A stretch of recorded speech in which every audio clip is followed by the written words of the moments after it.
ఉంటాడు.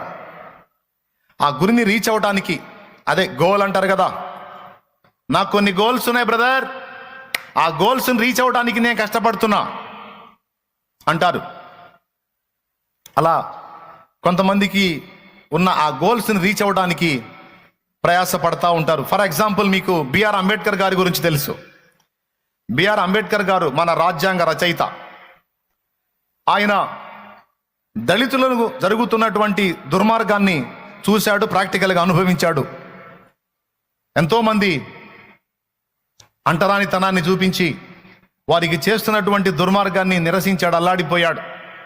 తన జీవితంలోనే తాగే నీళ్ల దగ్గర నుంచి, కూర్చునే స్థలం దగ్గర నుంచి, ఆఫీస్లో జాబ్ చేసే ప్రదేశంలో సహా తన కులాన్ని బట్టి, తన జాతిని బట్టి తనను చాలా దారుణంగా అవమానపరచడం, కించపరచడం ఆ మహనీయుడు తట్టుకోలేకపోయాడు. సహజంగా సమాజంలో చాలామంది అలాంటి పరిస్థితి ఎదుర్కొంటున్నప్పుడు, ఇప్పుడు ఉదాహరణకి 100 మంది ఆ సమస్యను ఎదుర్కొంటున్నారు అనుకో, 101 కూడా ఏమనుకుంటాడో తెలుసా? 101 వాడు కూడా ఏమనుకుంటాడో తెలుసా? అందరూ అనుభవిస్తున్నారు, నేను అనుభవిస్తున్నా, ఇంకా చేసేదేముంది, అదంతే, ఆ జాతిలో పుట్టడమే మా పాపం, దేవుడు మా ముఖాన్ని అలా రాశాడు, మేము అనుభవించాలి. ఇక ఈ పరిస్థితి ఎవడు మారుస్తాడు? ఈ పరిస్థితిని ఎవడు చక్కదిద్దుతాడు? ఈ రకంగా తరతరాల అవమానాలతో అన్యాయమైపోతున్న ఈ జాతి కర్మ ఇంతే అనుకోవచ్చు. మరి ఇప్పుడు 1,00,000 మంది ఆ బాధ అనుభవిస్తుంటే 101వ వాడు కూడా ఖచ్చితంగా అదే అనుకుంటాడు. ఇంతమంది అనుభవిస్తున్నప్పుడు మనం ఒక లెక్క ఏముంది అని దులిపేసుకొని వెళ్ళిపోతాడు. కానీ అంబేద్కర్ అలా రాజీ పడలా. అంబేద్కర్ మహనీయుడు అలా రాజీ పడలా. ఆయన ఏమన్నాడో తెలుసా?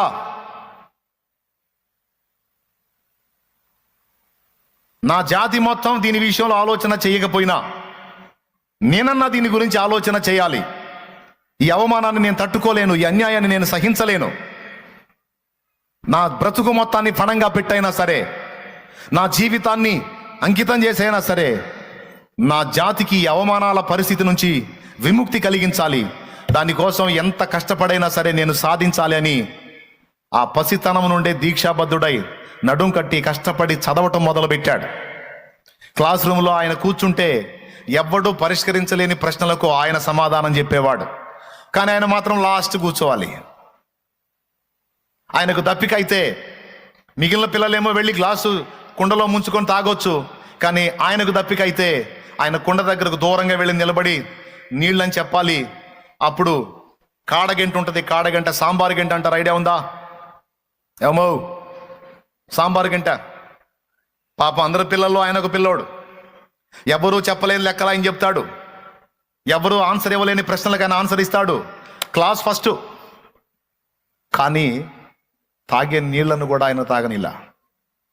మిగిలిన పిల్లలందరూ వెళ్ళి తాగుతున్నారు, నన్ను ఎందుకు తాగనియరు మాస్టర్ అంటే, అరే నువ్వు అంటరాని జాతిలో పుట్టావు.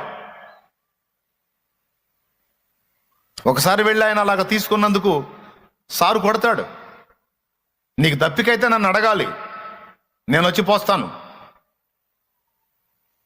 అతన్ని కేటాయించబడినటువంటి పాత్ర సపరేట్గా ఉంటుంది. ఆ పాత్రను పట్టుకుంటే, లేదా దోసిలి పట్టుకుంటే, దోసిలి పాత్ర కూడా దోసిలి పట్టుకుంటే ఆ కాడగంట తీసుకొని ఆ దోసిట్లో పోస్తే తాగుతాడు.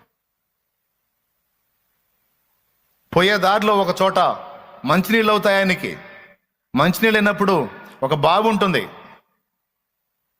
దిగుడు బావి లాంటిది.